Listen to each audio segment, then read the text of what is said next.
Robert Greene and mastering power. Let's talk about it. So Robert Greene's concept of mastering power, as outlined in the 48 Laws of Power, emphasizes subtle manipulation, patience, and strategy. The key to his philosophy is understanding human nature, knowing people's desires, fears, and motivations, and using that knowledge to influence outcomes without appearing controlling. Greene advises never outshine those in authority instead of making them feel secure while quietly building alliances and influence. He emphasizes the importance of timing, acting decisively when the moment is right, but also retreating when necessary. Mastering power means being adaptable, disguising one's true intentions, and always playing the long game. Greene's approach focuses on achieving dominance through indirect means, allowing power to come naturally rather than seizing it forcefully. So let's analyze this train of thought accordingly. Mastering Power, Story 1. Now Sarah worked at a large corporation, surrounded by ambitious colleagues, eager for promotions. She understood Robert Greene's lesson, quote, never outshine the master, end of quote.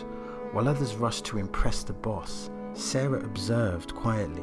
She identified key influencers, learning their motivations, and offered subtle support without taking credit. Instead of openly competing, Sarah built alliances behind the scenes, resolving conflicts and making others look good. She anticipated her boss's needs, offering solutions before problems arose. Slowly, her influence grew, and her co-workers relied on her without realizing she was orchestrating the outcomes. Now, when a leadership role opened, Sarah was the natural choice. She had mastered power through patience, understanding, and subtle influence, securing her position without ever needing to boast. Further defining mastering power. Now, in Robert Greene's interview with Tom, apologies, I can't pronounce the second word, on impact theory, he emphasizes the importance of self-awareness and introspection as foundational steps in mastering power.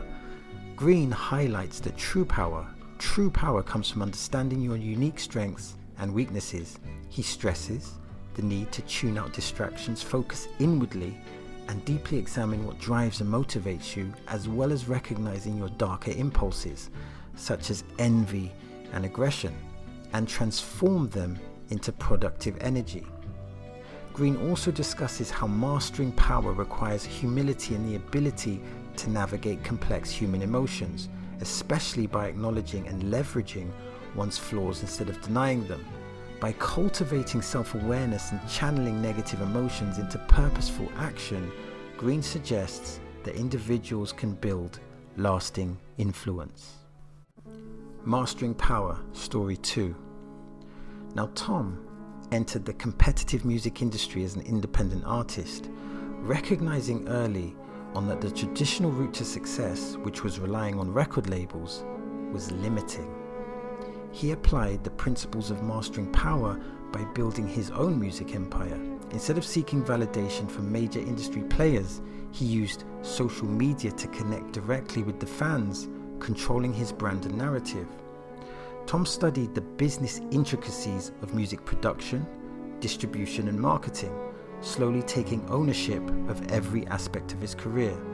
By focusing on independence, he leveraged technology and streaming platforms, bypassing gatekeepers and generating revenue on his own terms. His approach mirrored Robert Greene's concept of power, mastering the art of patience, alliances, and control, eventually becoming a major force in the industry. Now, within this story, we can see the value of power and the relationship between independence and power. We can also see that there are various things to master in acquiring power. Mastering Power, Story 3. Now, Robert Greene became powerful as an author by mastering the art of observation and deep analysis of historical figures and power dynamics. Before becoming a writer, Robert Greene worked over 80 jobs, gaining rich life experiences and studying human behavior. His breakthrough came with the 48 Laws of Power, where he distilled centuries of history and philosophy into practical lessons of influence and strategy. Greene's ability to simplify complex ideas into digestible, timeless principles resonated with a wide audience, including celebrities and entrepreneurs. His works, rooted in historical examples, offered readers actionable advice on mastering power, seduction, and human nature. By consistently tapping into universal themes of power and control, Greene built a loyal following, establishing himself as a thought leader in self-mastery and in influence. So here is some additional insight. There is a lot of questions to ask here. For example, is power positive or is it negative? Or can power be positive or negative, depending on the individual's decisions? How does one master power successfully? How does one master power successfully? And what does power look like exactly? Robert Greene states that humility is important to mastering power. Now, when we define humility, it is, quote, the quality of having a modest or low view on one's importance, end of quote. In one sense, humility is conflicting with power, but in another sense, maybe it balances power out. Also, will the shadows of self allow us to see and grasp humility if we are power hungry?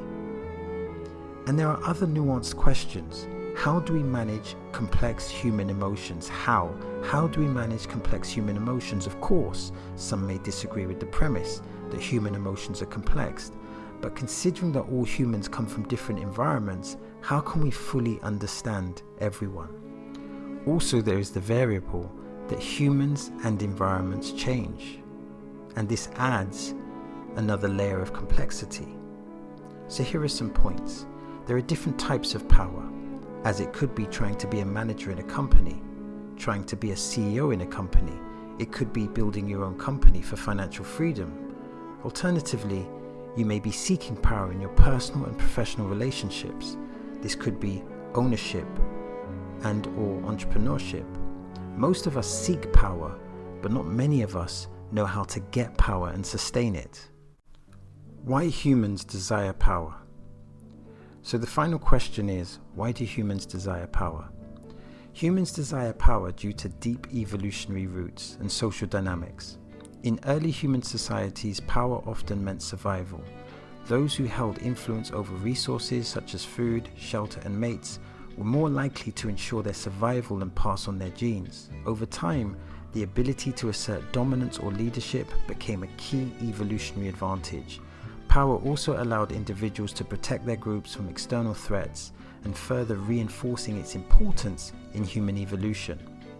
In a political context, the pursuit of power reflects our need for control and security. Humans are inherently social creatures, living in hierarchies where influence often dictates status and resources. In modern times, political power symbolizes the ability to shape societal structures and create laws and create or control economic resources. This desire for control taps into primal instincts to ensure security and stability, both personally and for the community. Ultimately, the desire for power is a mix of survival instincts, social status, and the human drive for security and influence over one's environment.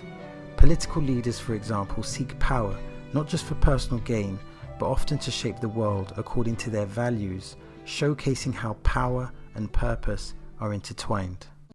So that's the end of the video. If you want to support the channel, like, subscribe, and watch the content. Now, as some of you know, I have a social enterprise called Neuroexpression, which is about empowering neurodivergent people. If you want to know more about it, then download the free PDF called What is Dyspraxia from my website, and the link will be in the description. And with that being said, I sincerely hope this video provided value.